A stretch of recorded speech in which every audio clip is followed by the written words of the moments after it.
মাননীয় ধর্মমন্ত্রী মহোদয়ের কাছে সদয় জানতে চাচ্ছি, বর্তমান অর্থ বছরে মসজিদ এবং মন্দিরের জন্য যে টাকা বরাদ্দ দেওয়া হয়েছিল 2.5 লক্ষ এবং 50,000 টাকা, মন্দিরের জন্য 50,000 টাকা আর মসজিদের জন্য 2.5 লক্ষ টাকা, উনি প্রত্যেকটি ফর্মে ব্যাংকের নাম, অ্যাকাউন্ট নাম্বার, রাউটিং নাম্বার সমস্ত কিছু নিয়েছিলেন।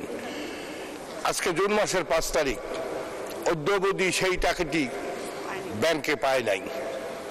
আমি গতকালকেও সবার কাছে জেনে এসেছি, আমি মন্ত্রী মহোদয়ের সাথে কয়েকদিন কথা বলেছি, উনি বলছেন যে না, টাকা চলে গেছে, টাকা চলে গেছে। আগে এই টাকাটা যেত ইউনোর কাছে, চেক যেত, ইউনো আমাদেরকে অবহিত করে মসজিদ অ্যাকাউন্টে জমার ব্যবস্থা করে দিত। এবার কোন কারচুপির মাধ্যমে আমার এলাকা সহ আমার মনে হয় সারা বাংলাদেশে কোনো জায়গায় টাকা পায় নাই। কারণ আমার পাশে পাবনা বসে আছে, পাবনা সদর, সেও পায় নাই, বাগেরহাট পায় নাই।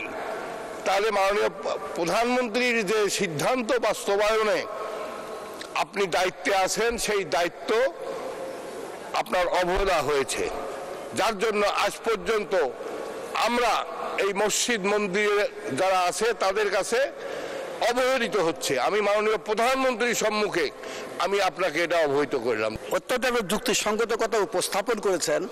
আসলে বিষয়টা জানার দরকার, আপনি বলেছেন বিধায় সে বিষয়টা আমি আপনাদেরকে অবহিত করতে পারছি।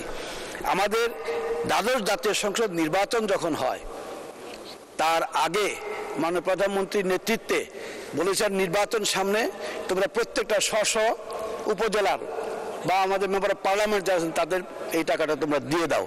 আমরা তখন দিয়েছি, যে কারণে এই মাঝখানে যে সময়টা, এই সময়টায় যারা ওই সময় নিয়েছেন তারা পাচ্ছেন, আর যারা অতীতে নেন নাই, যে এমপি নেন নাই, যার যেটা খালি আছে সেটা কিন্তু তারা নিয়ে গেছেন, এবার আমরা দিচ্ছি।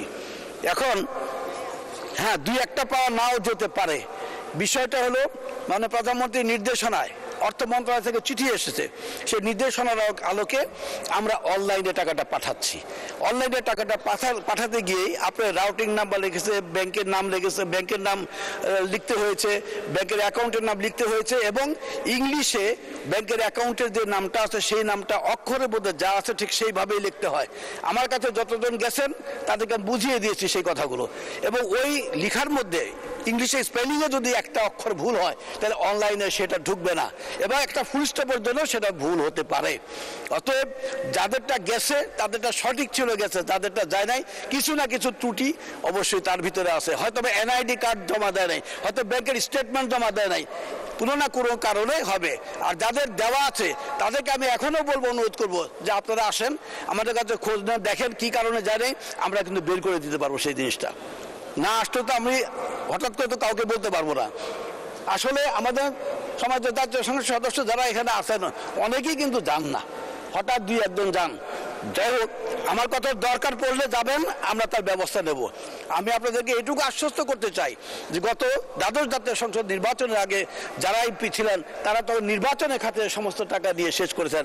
অতএব এই অর্থ বছরে তাদেরকে দেওয়ার আমার আর কোনো সুযোগ আছে কিনা আপনাদের বিবেচ্য বিষয়।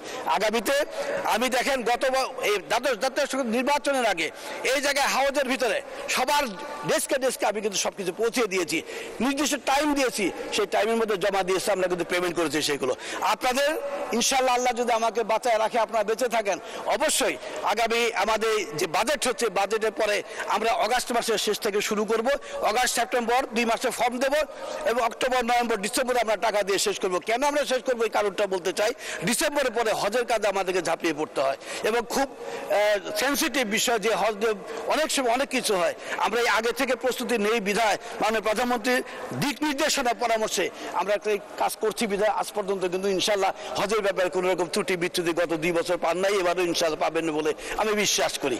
তাই আমি বলবো আপনাদেরকে, আমরা এই আগামী বাজেটের পরে আমরা এই জুলাই আগস্ট মাসের শেষ সপ্তাহে আপনাদের কাছে ফর্ম ইনশাআল্লাহ পৌঁছানোর চেষ্টা করবো বা সেপ্টেম্বর মাসে পৌঁছানোর চেষ্টা করবো। আমাদের অধিবেশনটা যখন হবে আর কি জুলাইয়ের পরে, সেই ফার্স্ট অধিবেশনে আমরা সেই কাজটা করার চেষ্টা করবো ইনশাআল্লাহ। অতএব আপনারা পাবেন এবং সেটা সুন্দরভাবেই পাবেন। যার যতটুকু প্রাপ্য এটা বুঝায় না দেওয়া পর্যন্ত আমি নিজেও তার তৃপ্তি পাবো না। আমার একটা নৈতিক দায়িত্ব এবং কর্তব্য, মানে প্রধানমন্ত্রীর নির্দেশ স্ব এলাকার এমপি তারা যেটা পায়, সে কারণে আমরা কিন্তু এই হাউজে কিন্তু আমরা ছেড়ে দেওয়ার চেষ্টা করব। আপনারা সবাই এই বিষয়টাকে আন্তরিকভাবে বোঝার চেষ্টা করবেন এবং আপনি যে কথাটা বলেছেন আমি অত্যন্ত খুশি, কারণ আপনার মনের ভিতরে যে কথাটা ছিল সেই কথাটা আপনি কষ্ট পাচ্ছেন, এরকম আরো 2-4 জন কষ্ট পেতে পারেন। এই কথাটা বলার জন্য আমার একটা সুযোগ হয়েছে, আমি আপনাকে অভিনন্দন জানাই, শুভেচ্ছা জানাই এই কথাটি বলার জন্য।